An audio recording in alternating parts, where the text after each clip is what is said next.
je ne voudrais pas refermer cette visite dans ton œuvre littéraire sans parler d'un livre qui me tient énormément à cœur, que tu as écrit, et dont finalement on parle assez peu lorsqu'on discours, on converse avec toi. Il s'agit d'un livre qui s'appelle La Réticence, qui a été écrit donc avant la télévision. Donc si on devait prendre cet ensemble de 4 livres, on dirait qu'il y a peut-être un intrus. En tout cas, il me semble que littérairement, ce livre marque, enfin, comment dire, n'a rien à voir avec le reste. C'est comme si le disque dur Jean-Philippe Toussaint avait été changé pendant un moment et que, eh bien voilà, ça donne ce livre dont finalement, enfin, qui a pas connu un succès très important, puisque je crois que c'est à peu près les seules critiques négatives que tu as eues sont nées avec ce livre-là. Peut-être pour inciter les gens qui se trouvent en face de nous à lire ce livre, comment en parlerais-tu? Moi, je trouve qu'il est complètement à part dans ta bibliographie. Bah, déjà, il n'y a pas de femme, ou il Ouais. y a pratiquement une absence de enfin une absence de mère, parce qu'il y a un enfant et pas de. Il y a une absence de mère, mais il y a la mère. Il y a la mère, en effet. Sentiment et disposition, c'est. Il y a, il y a peut-être pour la première fois une grande attention à la nature, puisqu'il y a des paysages d'un village qui a l'air italien, d'inspiration écorce, je le sais, et donc finalement, pour ceux qui ont lu tous mes livres, on va retrouver certaines choses dans l'île d'Elbe de la tétralogie, où aussi l'inspiration vient de la Corse, que je connais. Mais enfin, en tout cas, c'est un village méditerranéen. Donc c'est la première fois qu'il y a... C'est vrai qu'il y a aussi la Méditerranée, donc on le retrouve dans mes livres, c'est ce goût. Donc il y a ça. Les relations avec l'enfant sont, dans La Réticence, sont pleines de tendresse et ressemblent à certaines relations entre le narrateur et des femmes. C'est l'enfant qui a un peu ce rôle, il y a beaucoup de tendresse pour cet enfant. Mais en effet, le livre, il est très bizarre, il est très curieux. J'ai eu beaucoup de mal à l'écrire, et même de la douleur. C'était pas une expérience agréable, l'écriture de La Réticence.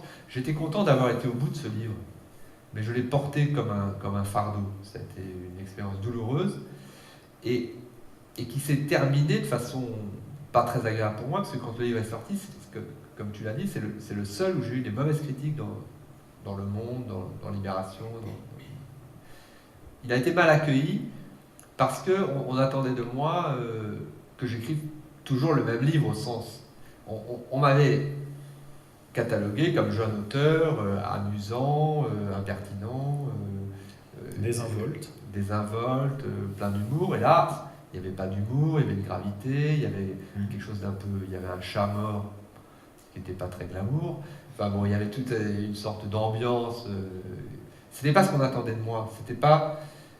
Alors, de ce point de vue-là, je suis très fier d'avoir écrit, d'en faire qu'à ma tête. Oui. Mais à l'arrivée, c'était quand même pas une expérience très agréable. J'aurais pu surmonter les mauvaises critiques, mais j'ai eu plus de mal à surmonter cette épreuve très difficile de l'écriture du livre. Et en fait, c'est parce que j'écrivais tous les jours, sans air. C'est-à-dire, je ne m'aérais pas. Je vivais à Madrid à cette époque-là. Je me souviens, j'écrivais dans un bureau, enfin une pièce d'appartement, où je laissais les volets fermés. Et je fumais encore à l'époque. Donc c'est une sorte de hammam plein de fumée. Et je tapais à la machine tous les jours, pendant 1 an et demi. C'était assez malsain, évidemment, comme atmosphère. Et après ça, je me suis dit non, je ne fais plus ça comme ça. Et j'ai changé la façon de procéder dans l'écriture en me disant, il faut qu'il y ait des périodes plus longues où je n'écris pas. Et il y a un peu, ça annonce la phrase de la télévision, où je me rends compte, enfin, le narrateur de la télévision se rend compte que dans la perspective même d'écrire, ne pas écrire est aussi important qu'écrire. Et donc finalement, moi aussi, j'ai commencé à ne pas écrire, dans la perspective d'écrire, et donc à passer de longs moments à ne rien faire, dans la perspective d'écrire, justement. Et dont les moments où je me mettais à la table de travail, il y avait un élan, il y avait une envie. Un élan. Il y avait ça. Alors que sinon, quand on était tous les jours, tous les matins, il y avait une sorte... J'étais comme dans une... Ça avait un côté très nouvelle de Kafka, j'étais dans une sorte de tunnel que je creusais et je ne voyais plus la lumière et j'étais au fond... et c'était très douloureux. Et donc finalement, pour moi, l'auteur, l'expérience de l'écriture du livre se mêle au livre. Ouais. Et donc, en même temps, je suis très fier de l'avoir écrit. Parce que je suis fier d'avoir été au bout d'une épreuve, de ne pas l'avoir abandonné.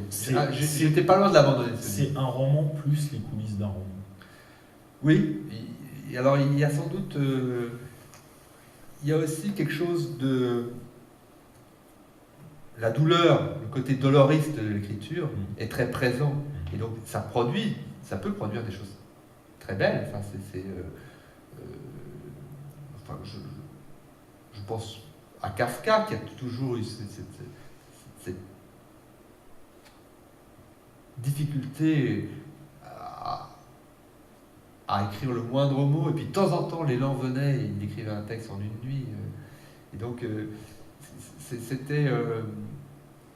donc je le vois comme une expérience, mais évidemment le regard que j'ai sur le livre est un peu influencé par la façon, la connaissance que j'ai de l'expérience humaine de l'avoir écrit.